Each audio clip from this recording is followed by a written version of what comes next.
The first thing to point out is there's been a slight change of title this morning. I advertised or set up this workshop to talk about paradox, realizing that paradox is much wider than just insolubles.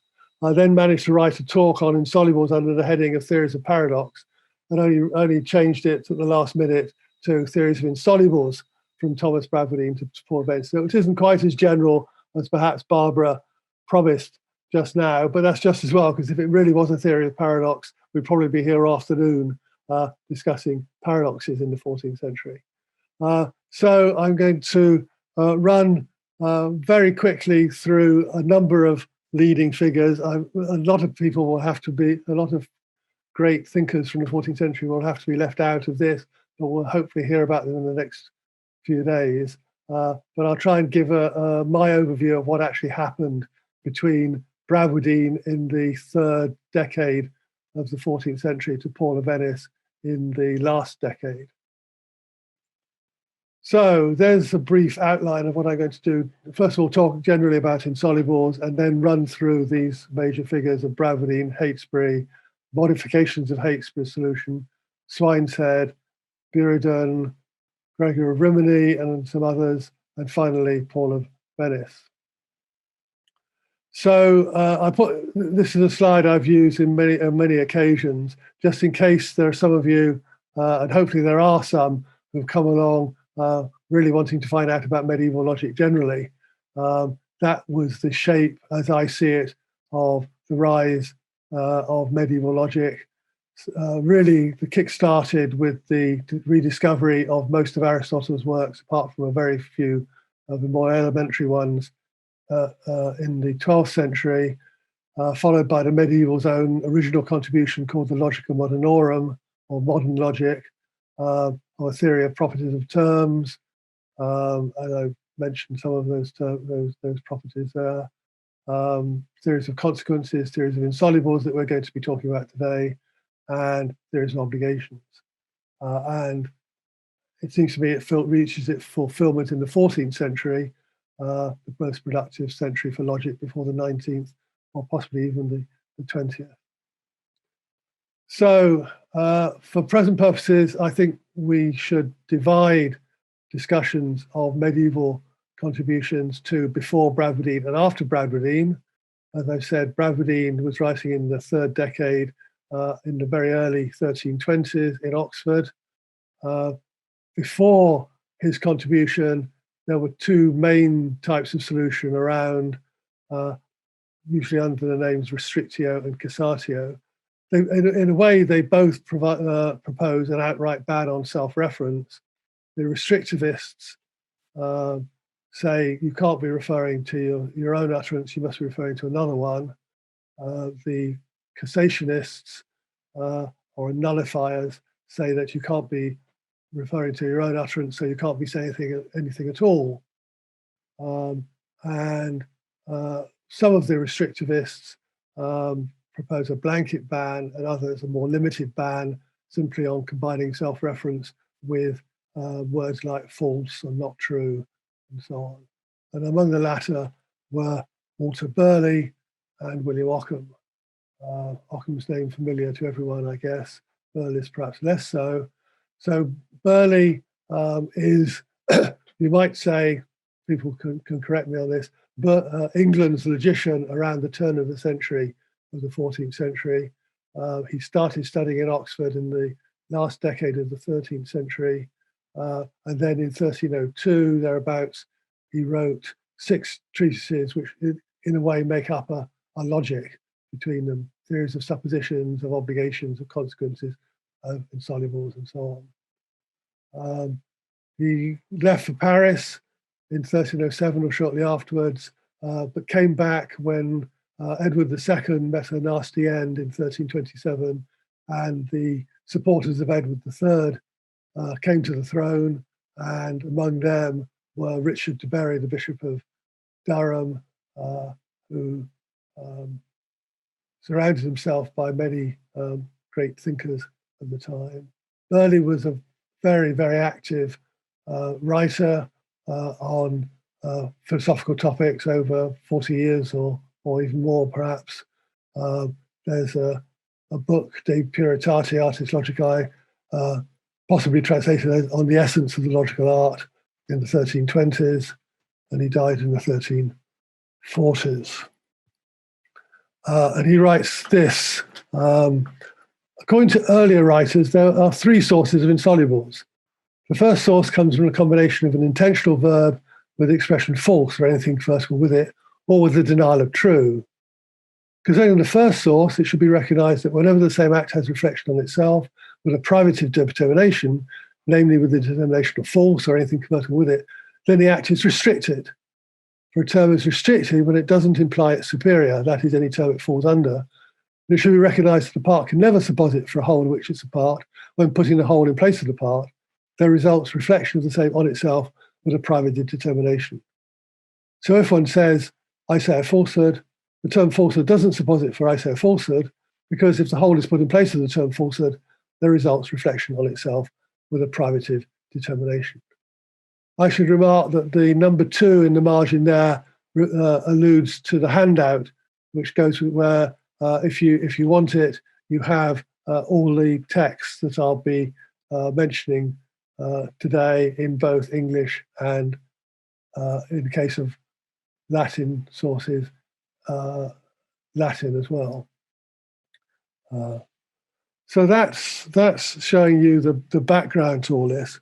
And what happens is that Bradwardine starts his treatise in the early 1320s by attacking 8 former proposals, of which 3 or 4 are various restrictivist proposals. And he does this mercilessly in chapters 3 and 4 of his work.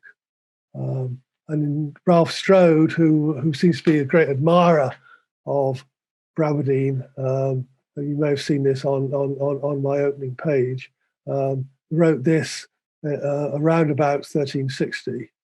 Indeed, the aforesaid opinions were those of the earlier generation, who correctly understood little or nothing about insolubles.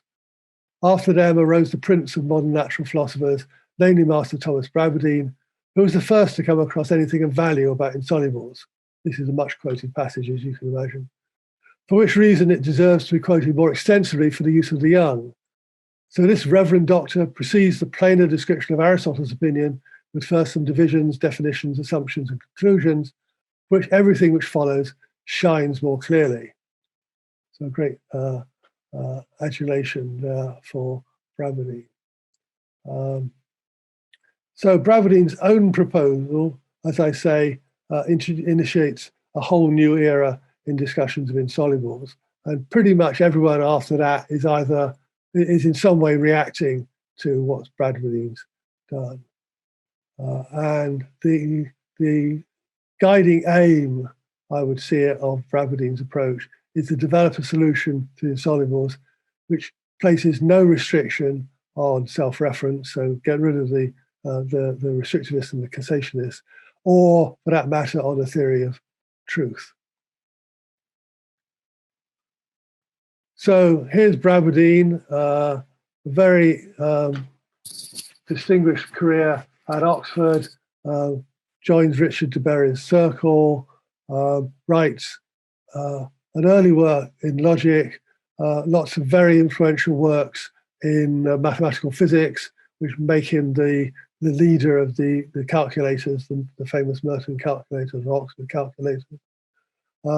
Finally writes De Causa Dei, this blast against the Pelagianists, who might think you can earn your way into heaven by doing good deeds, and is finally consecrated Archbishop of Canterbury at Avignon at the height of the Black Death in Europe, rushes back to England just in time to die the following month, very sadly. But we have attribution from the Madrid manuscript of the Insolubilia that these were written when Thomas was indeed a teaching fellow at Oxford back in the early 1320s. So the key idea of Bradwardine's solution is that there is a hidden meaning. Propositions, or at least insolubles, mean much more than might at first appear. And so they're true only if everything they signify obtains, and if anything they signify doesn't obtain, they're false. And given the multiple meanings notion of meaning, given that propositions can mean conjunctively many things, that's a very natural way to define truth and falsehood, and Bradwardine's certainly not alone in that. He then sets out half a dozen postulates, of which I've given the first three here. Bivalence is the first one. The second one's a famous closure postulate, which we'll come back to later. But in order to govern these many things that a proposition signifies, we see that it follows the implication. So a proposition signifies anything which follows from anything it signifies. And the third postulate is to say I'm having no truck with restrictivism. The part can supposit for the whole of which it's part, and its opposite, and what's conversible with it. There is no restriction on supposition of this sort.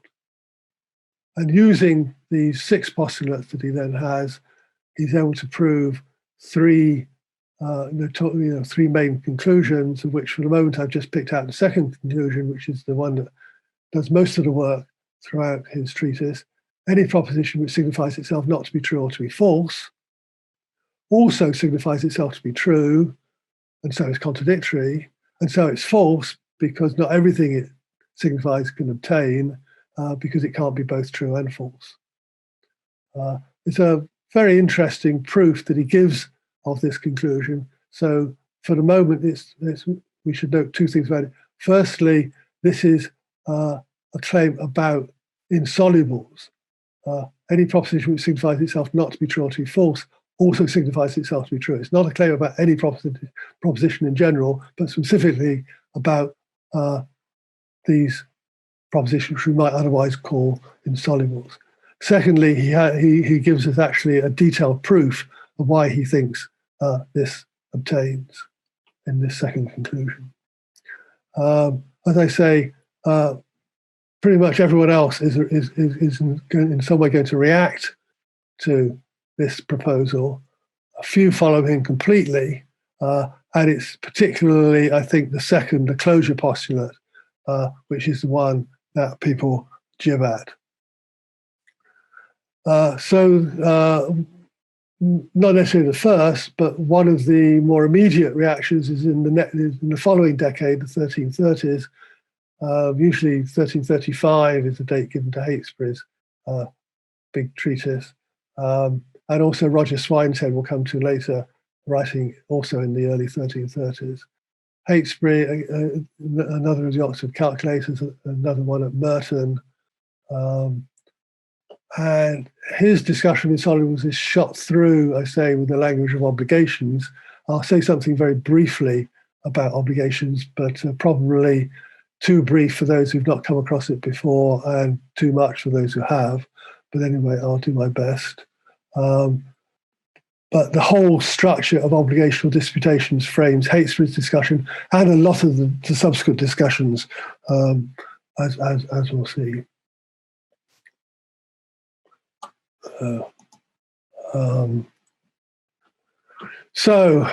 An obligation is a logical obligation. It's a scenario and a positum or proposition that put the respondent under an obligation. So you have a background scenario, which might simply be a liar sentence, or might be a more extensive medieval scenario where you've got a stock character called Socrates, and he often, in the case of insolubles, Socrates says one and only one thing, namely Socrates says a falsehood. There are more elaborate examples, and I've given you one there, which crops up in Cervantes' Don Quixote to puzzle Sancho Panza. It's a rather nice one about a landowner trying to stop vagabonds making hay across the country. But in general, what you've got is an opponent and a respondent. The opponent presents the respondent with this background scenario or casus, and a proposition which is usually false in the scenario, the positum, and then the obligation on the respondent is to respond in accordance with very strict rules and without contradicting himself, to a series of propositions that the opponent throws at him. And each time, all he's allowed to do is to grant, deny, or express doubt about each of the propositions that's presented.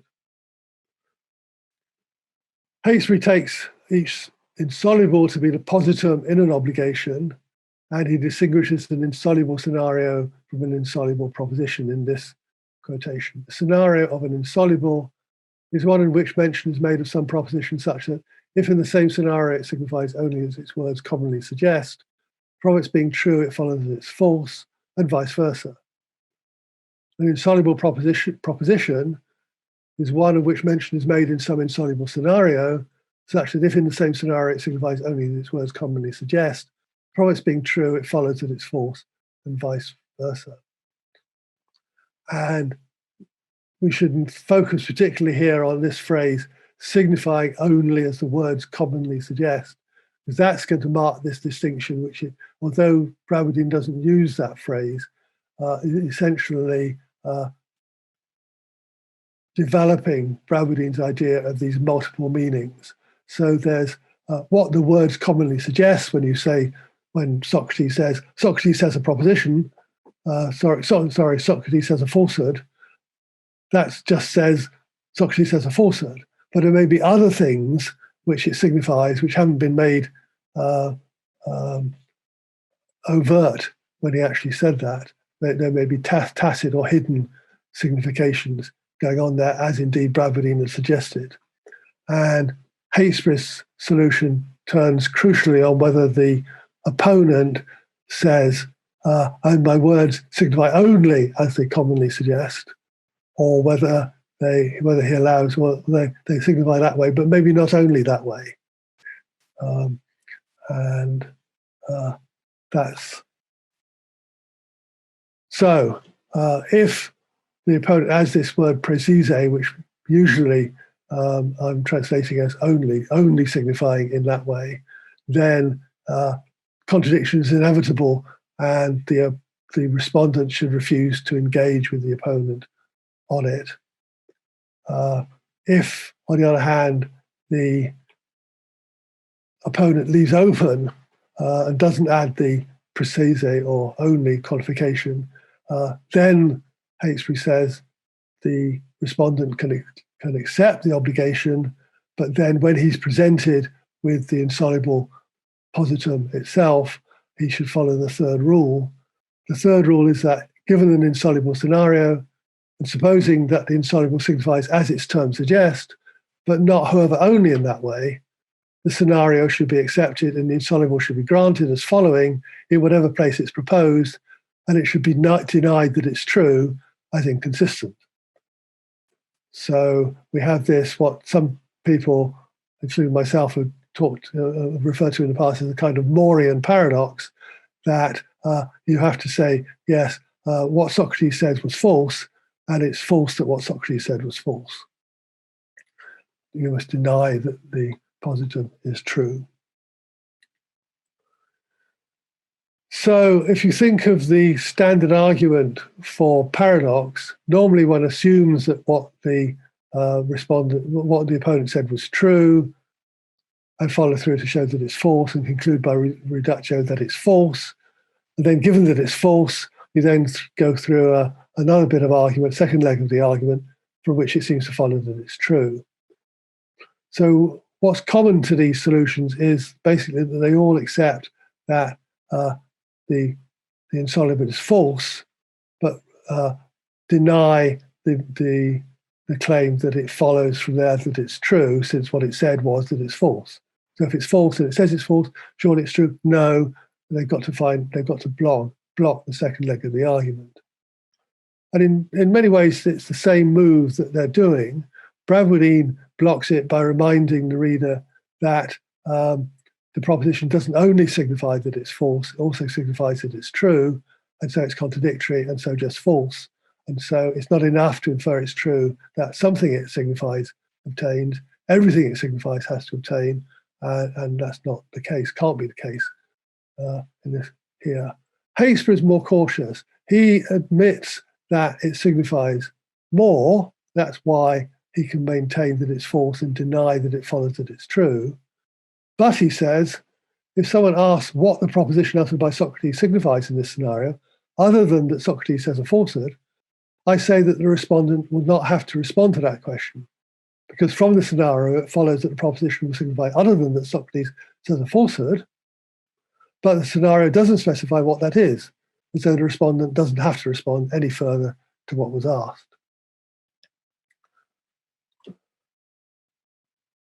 So that also was a very influential idea, but one that, again, not everyone chose to follow.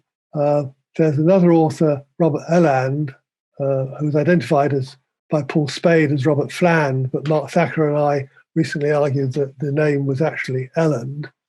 He presented both Bradwardine's and Heytesbury's solutions in his treatise on Insolubles, and then said, so these two responses, Bradwardine's and Heytesbury's, are better than the others for solving Insolubles. Therefore, the respondent should choose one of them for his solution to the Insolubles. But actually, it seems to me, looking at a wider class of treatises, the popular solution was actually to combine the Bradwardine and the Heytesbury. So what happened in these treatises, there are a number of anonymous ones, one that Spade christened Pseudo-Heytesbury as a name for the author because it was so closely modelled on Heytesbury's treatise, and also the treatises of John of Holland and John Hunter.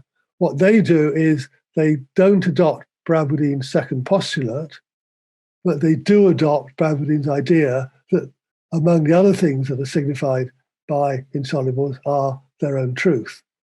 So it's like Heytesbury in saying it must signify something else, but unlike Heytesbury in coming clean about what it is and saying, and the extra bit that it signifies is its truth, and so it's contradictory, and so it's false. And we find that solution offered among a large range of teaching manuals at Oxford, nowadays known as the Logica Oxoniensis, and we'll see later that it's also the basis of Paul of Venice's solution in his little treatise, the Logica Parva. And when it comes to the third rule, just to give a quote that spells out this modified Heytesbury solution, Pseudo-Heytesbury writes, this time about the insoluble, a falsehood exists where that's assumed to be the only proposition. It must be said that a falsehood exists signifies conjunctively, namely that a falsehood exists and that that very proposition is true. John Hunter spells it out more clearly, and here we can see that he's adopting what is in fact Bradwardine's answer to what's often called the revenge problem. Supposing Socrates says a falsehood and nothing else, call that A, the solution, whether it's Bradwardine or Heytesbury or modified Heytesbury, claims that A is false. And he might be tempted to argue A is false. Socrates says A, so Socrates says a falsehood. The inference is valid, the premises are true, so surely the conclusion is true. But Socrates says the conclusion, so Socrates says the truth. And Hunter replies to that, it should be denied that Socrates says the conclusion. Rather, he says another proposition, similar in sound but not in signification, because what was said by Socrates signifies that Socrates says a falsehood, and thus that it itself is false, since Socrates said nothing else, and that it itself is true. That's the modified Heytesbury move. But any other similar proposition, which is not said by Socrates, signifies only that Socrates says a falsehood. Okay, so the idea is, which is perhaps not too unfamiliar these days, is that two tokens of the same proposition might have different truth values if their meaning is different, if they refer to different things in them, for example. And that's the idea that Bradwardine and Hunter both have here in answer to the revenge problem. The proposition Socrates says a falsehood uttered by Socrates is self-referential and so also signifies its own truth. The proposition Socrates says a falsehood said by Hunter or by Bradwardine isn't self-referential and doesn't signify its own truth. or at least it doesn't signify the truth of Socrates' utterance. But mark that none of them offer any argument, as Bradwardine had done, to show that this additional signification is that the proposition itself is true. Okay, so that's the main line of response, which is very much to pick up and run with Bradwardine's idea that there are these hidden meanings to propositions. Swine said, standing alone is one who wants to stand out against this and try and get a solution to Insolubles that doesn't postulate these hidden meanings, supposing that propositions signify only what the words commonly suggest. And he's also a calculator at Oxford, across the road at Oriel at Oxford in the 1330s, and then went on to become a monk, much loved by his populace, it seems. Okay, so Swine's central idea is that Insolubles falsify themselves. That is, they imply their own falsehood. That's enough for him for them to be false. So he revises the theory of truth. I think there really is a redefinition of truth compared with what Bradwardine had done. And so he says a proposition is true if it signifies principally as things are and doesn't falsify itself, and it's false if either it doesn't signify principally as things are, or it does falsify itself. And then Insolubles, a proposition signifying as things are or other than things are, which is relevant to inferring themselves to be false or unknown or not believed, and so on. And it has these three dramatic and paradoxical consequences. There's a false proposition which signifies principally as things are. There's a formally valid inference on a false follows from a true. And there are two mutual contradictories that are both false. And I should just briefly look through and show how this proposition is false serves to illustrate these three conclusions. Because as we've seen, this very proposition is false. If you're going to say that it's false, then it's something that signifies as things are, or at least it is for Swinehead, who denies that there's any hidden signification. That it signifies in itself that it's false. And it also is false, so it does signify as things are, even though it's false. And then he does the same move with this inference, but there isn't time really to go into that. I'm watching the clock. There's a long way to go yet. And maybe we should look at the third claim, which is perhaps the most puzzling. He says that a pair of contradictories are both false, because he's saying that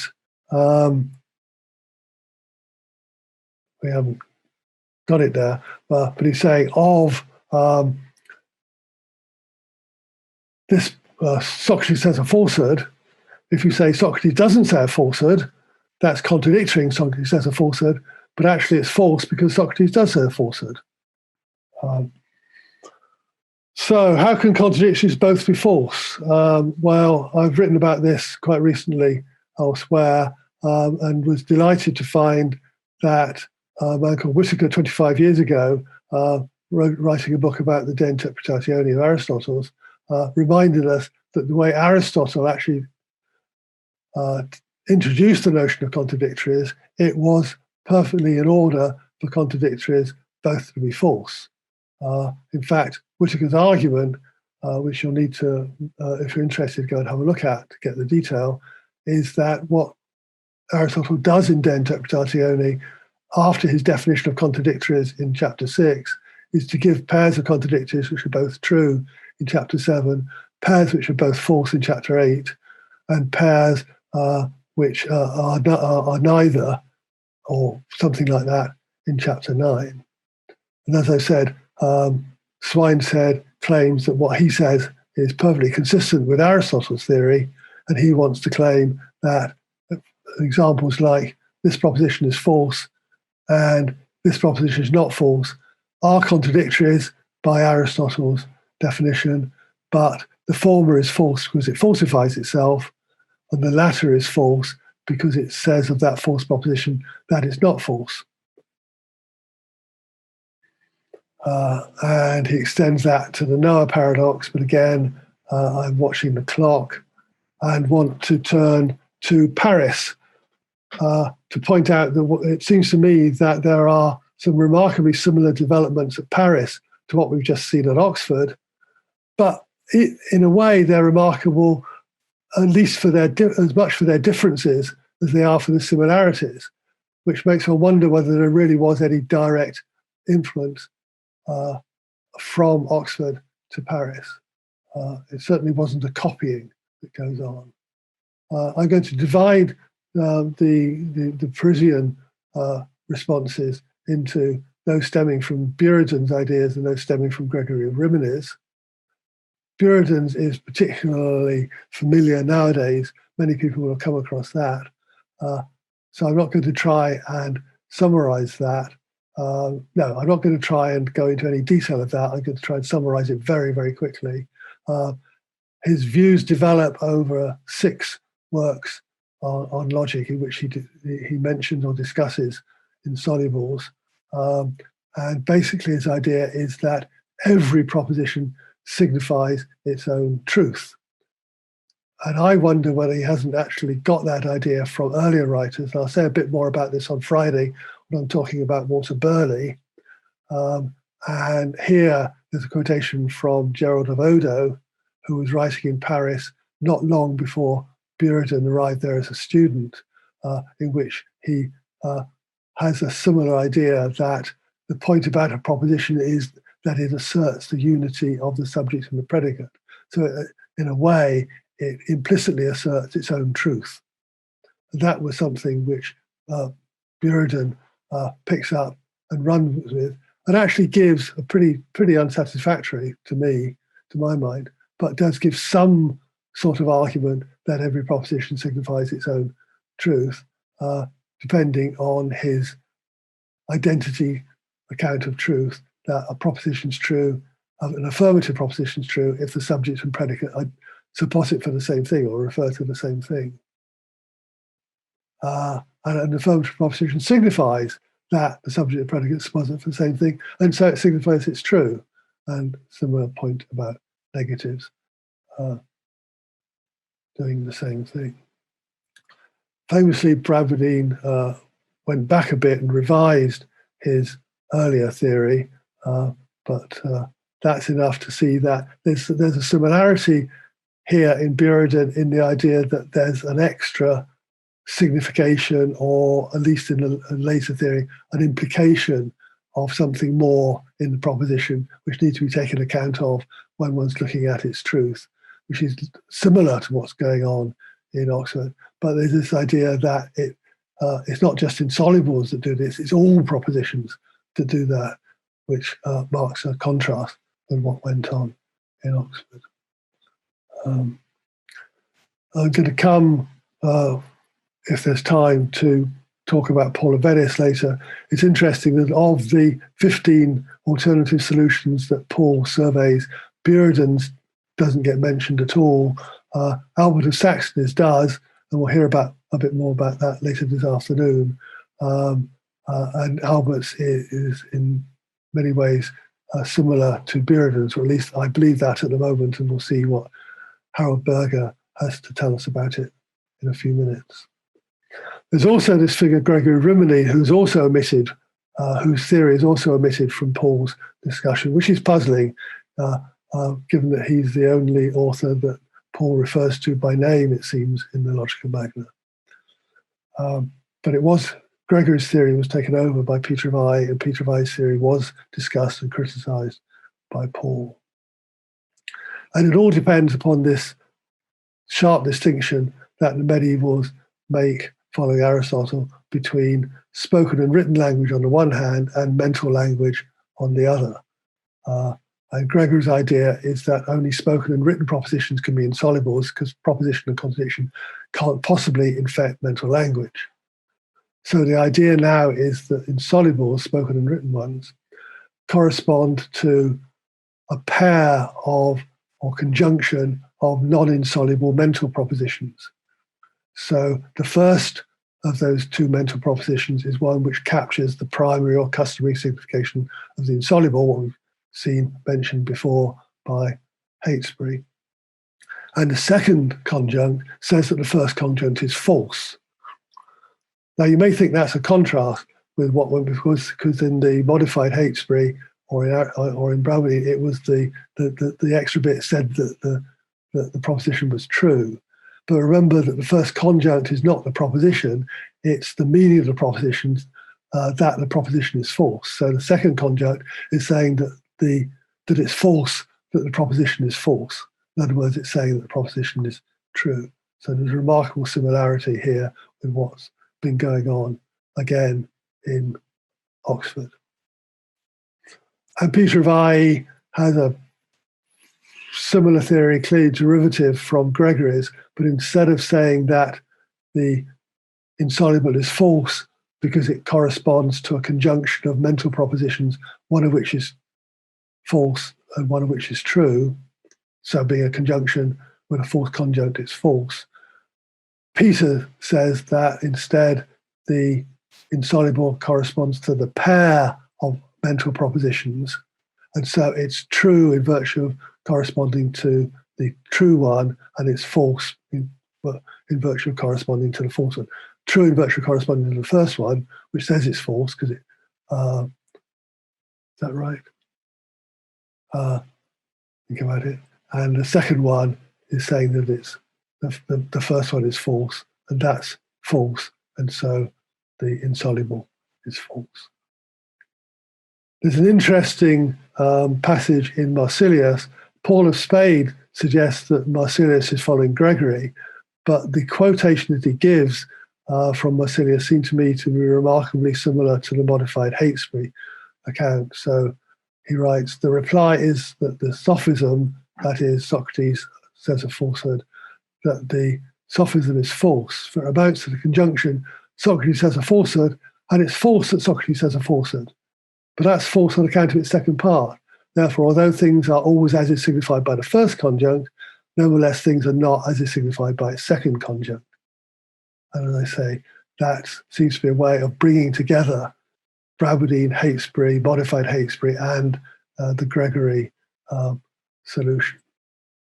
So finally, if I've got about 5 minutes left, we come to Paul of Venice. Sorry, it's such a rush through an entire century. So he joins the Augustinians, who send him off to study in Oxford, and he comes back from Oxford with lots of logic texts in his baggage, and he starts writing logic texts, and then becomes prolific writer in most philosophical topics and beyond, and wrote about insolubles in 4 works: the small logic, the big logic, the quadratura, and the golden sophisms. And puzzlingly, he adopts a solution similar. Well, I've written that.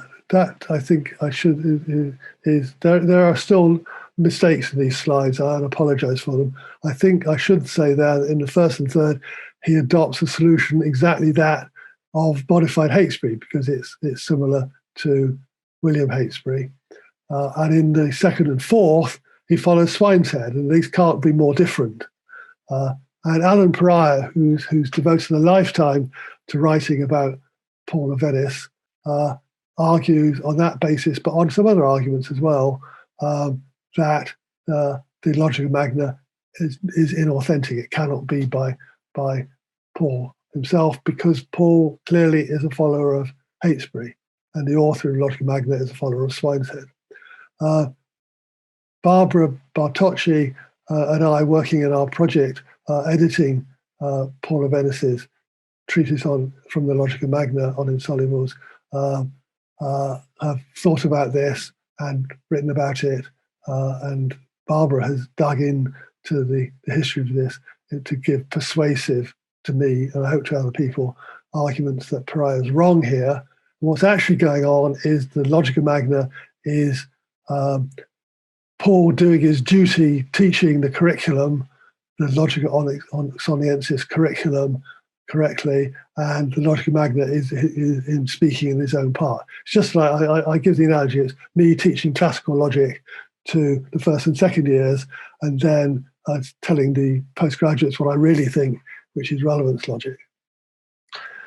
And lo and behold, Paul writes at the end of the chapter on Insolubles in the Logica Parva, notice that not everything I've said here or in other treatises have I said according to my own view, but partly according to the view of others, in order to enable young beginners to progress more easily. So in the Logica Parva, I show here from choice quotations that he's presenting the modified Heytesbury position, and that's there in lots of quotations, which you could read on the handout. So look at the end of that quotation 26. So it should be said that every proposition which is an insoluble restrictively signifies conjunctively, namely, as its term suggests, and that it's true. That's the hallmark of a Heytesbury type solution, which is actually modified by fessing up to what that second signification is. And another quotation from the same place to bear that out. In the Quadratura, he does the same thing. It's a funny work. It's nothing about the Quadratura, the squaring of the circle, which the title might suggest. It's actually in 4 parts, tackling 4 different puzzles and presenting 50 sophisms in response to each of those 4 puzzles. So a massive work of 200 sophisms stretching right across philosophy and possibly beyond, which I take it, since he's presenting the modified Heytesbury, is in some ways a teaching text for his students. So I think we should be sympathetic to his students being presented with 200 sophisms to tackle in their first year logic course.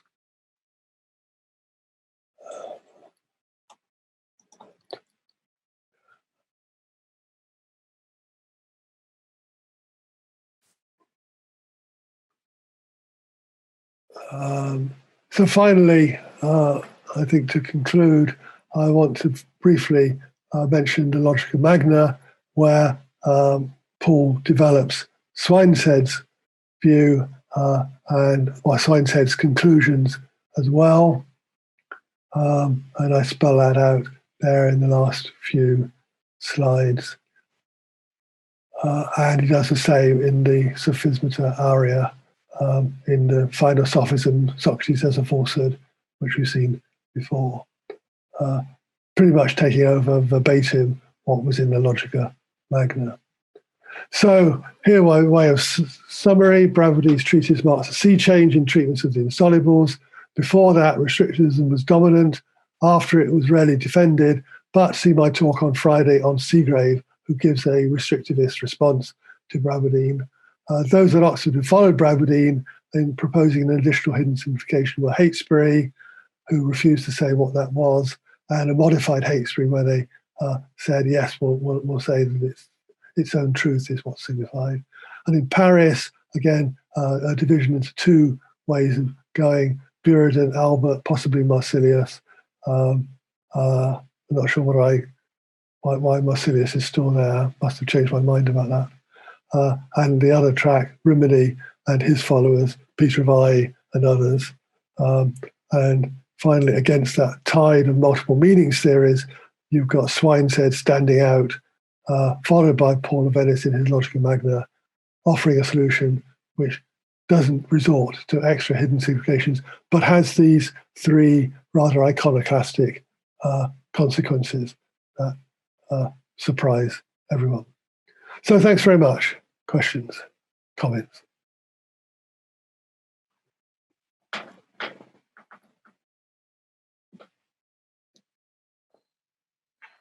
Okay, now thanks, Stephen, for this talk. The floor is open for questions. So people who want to ask any question, just put your name in the chat box and we will follow the order.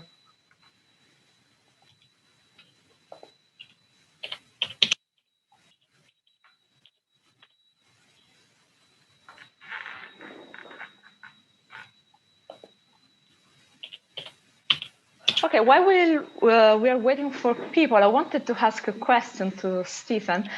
Actually, two, if there is time. Well, okay, there's a question, it seems. Okay, so the first speaker for Dr. Gabay. So I can ask? Yes? Yes. Yes.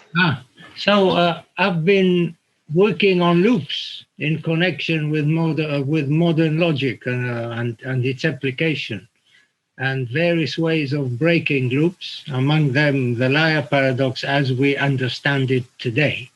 I mean, this is an extremely important lecture. I mean, so anyway, can I ask you to think in terms of the following? When you have a loop of the insoluble, I am, Socrates is lying, or I am lying, you can go through the loop several times. I am lying, therefore I'm telling the truth, therefore I'm lying, therefore. Is there a can you, if you adopt the view that I take a loop, I run through it, and then stop it at some point, and then make a decision whether to conclude true or false, or neither. Both false or neither. For example, in the Jewish Talmud, there is a Shkop principle for avoiding loops. You go, the minute you close a loop, like in the case of the hang, I am here to be hanged. The action that closes the loop is not allowed. And then you don't have a loop. This is where breaking a loop. Or I can say, after I loop 3 times or 2 times, then I stop. And then you make a decision. So is there any correlation between the views or some of the views and how they run through the loop? Yes. I think in some ways it's better when you're actually thinking of the medievals to think more in terms of the flip-flop rather than the loop analogy. But a flip-flop is simply one turn around the loop. You go from true to false and then back from false to true. And then rather than think about this looping indefinitely, just think about breaking that flip-flop move. Now, the restrictivists want to stop it immediately, whereas the successors of Bradwardine want to stop it in the second leg of the paradox. So you accept the leg from true to false, but for various reasons you prevent the return from false to true. So you stop it halfway through the first loop. That would be my immediate response to the idea.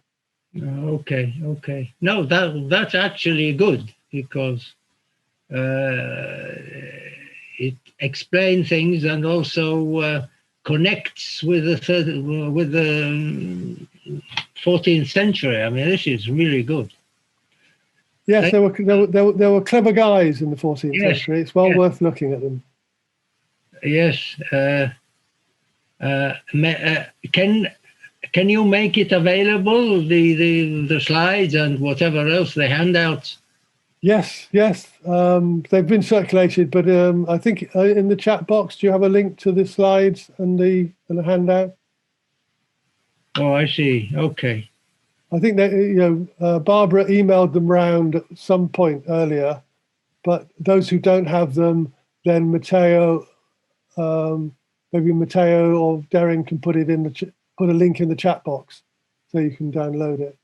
And another question, if I may, are you making a book or something, or special issue of this conference? Because I would like to publish it open, free, open access, and no copyright. So it will be available. It's just wonderful. Well, we haven't talked about that at all yet, and obviously, it's an interesting offer. I'd have to talk to the other speakers and see if their work was yet in a form, because I'm pretty sure some of the work we're going to see is very much work in progress, and I fear may not be stuff that people are happy to publish straight away. Whereas this is stuff that I've been working on for the last 3 years in the project I've got here, and so it's pretty well worked out.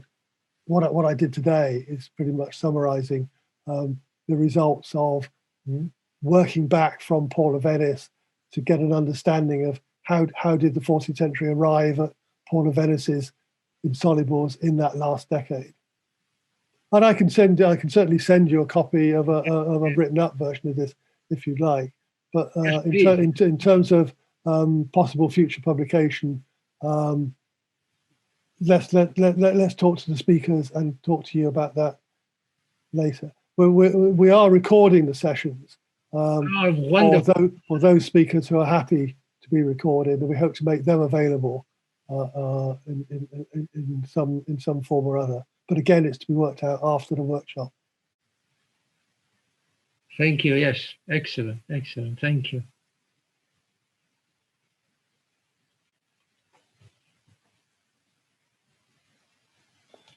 So the next question is from Yuri. Oh, okay. I wrote that in the chat, but I can ask you. Thank you, Professor, for your talk. I would like to, I'm quite interested in Bradwardine's solution. So I would like to ask if he endorsed the Adamites principles, ex contradictione quod libet and ad necessarium quod libet sector, and if it did, if it poses any difficulty for his semantic closure. Yes, there's. I think there's not enough evidence to find actually Bradwardine endorsing the Adamites principle of everything follows from a contradiction and a necessary follows from everything. But so many people did at the time that it would be surprising if he stood out from it. So I think we have to assume that he would adopt those principles in some form or other. And a number of people, I think particularly of Greg Restall, who's written on Bradwardine's solution. There's a thing called the Banff Symposium, which I think was in 2010 or 2011. It's like, if you can't find the article, email me and I'll send you the reference. But around about 2011, Greg Restall wrote about this in 2 or 3 papers, pointing out some problems that you might get depending on your theory of consequence. That the second postulate is just too broad. It means basically that all truth propositions mean the same thing and all false propositions mean everything. And it trivializes the whole business. But there are ways of restricting that. I talked about it myself in a paper called Paradox and Closure as well, and ways of limiting the scope of the second postulate, because that does threaten to trivialize Bradwardine's theory. It's related in a way to epistemic logic, where you often have the omniscience principle. The omniscience principle threatens to trivialize epistemic logic. So you try to find ways of restricting the closure of knowledge under consequence. So you similarly want to restrict the closure of signification under consequence in some way. But I can send you references if you email me. Okay, thank you. Okay, we have time for the last 2 questions. So Miroslav Hanke. Yeah, thank you. Am I allowed to share a PDF file? It would be easier to ask this question when I'm yes. If I stop my sharing, then all right. Matteo can give you authority to share. Okay, so let's try this one. Are you seeing the text yet? Yes. Okay, so this is my comment on your last slide where you mentioned that restrictive strategy was rarely defended after Bradwardine. This text is from Rolf Stoller's Consequentiae, where he refers to what appears to be a restrictionist strategy as via communis. And of course, that's after Bradwardine. Of course, we can doubt whether he's reliable in this, and he himself probably didn't adopt this position himself. But then again, we should also note that Consequentiae were quite influential in Italy in the upcoming centuries. And second, and that's more relating to the Baroque scholasticism, restrictivism was actually quite popular in post-Tridentine scholasticism, typically accompanied with, curiously enough, with cassationism, with the nullification approach, where the common argument was, well, the liar's sentences are actually not genuine sentences because the self-reference is impossible. So there is a second life to this theory, possibly due to the fact that Bradwardine was already forgotten at that point. There was not much influence to be detected of Bradwardine in the Baroque scholasticism and the Baroque era. So it's just right. That's a very nice quotation you've got there. I mean, in a way, we can't but agree with you, because the project we have had at St Andrews, it's in its last year, was to edit the Insolubles treatises of Paul of Venice. We've seen his modified Heytesbury and Swineshead, the treatises of John Dumbleton, which is a kind of combination of restrictivism and cassationism, and we're working on that at the moment, and Walter Seagrave, and I'm talking about his theory on Friday, and it's a direct response to Bradwardine. I mean, it almost accepts everything Bradwardine says except postulate 3, the restrictivist postulate, and develops a restrictivist view directly in response. So certainly there are people, and I suppose all I can say is, in terms of evaluating how extensive these things are, only a small amount of what they did survives. Only a small amount, very small amount, had been done until about 20, 30 years ago. As we find more and more treatises, we have to reevaluate and see how extensive the defense of restrictivism was, how extensive the defense of cassationism was, or how influential Bradwardine was. Up till now, certainly the majority of texts I know are the ones I've presented today as being largely Bradwardinian in some way or other, hidden meanings in some way or other. But you're right to point out that there certainly are restrictions. And maybe, as you say again, the further you go into the future and the more the 14th century discussions are forgotten, perhaps there's a chance for old theories to be revived. It happens only too often as we forget our past. So don't forget the past. Do the history of philosophy, and don't make the same mistakes again. Thanks. Thank you. Okay, the last question, Pre. Hi, thank you, Stephen, for the great overview. I have a more general question. Does an author's solution to the problem of insolubles have any bearing on any theological problems? Are these solutions, or the insolubles themselves, discussed in any sentences commentary, and if so, where? But I think I will start by paraphrasing Burley. It's not for me, a mere artsman, to say anything about theology. I just stick to the logic. I'm sure there are consequences, but I'm not the person to ask, I'm afraid. And there may well be people listening who would be much better qualified to give you a useful answers to that. So anyone who's got a good answer to Pre's question, please email Pre and give him some leads on that. Thanks. I'm a follower in that sense of Buridan. Stick to the logic.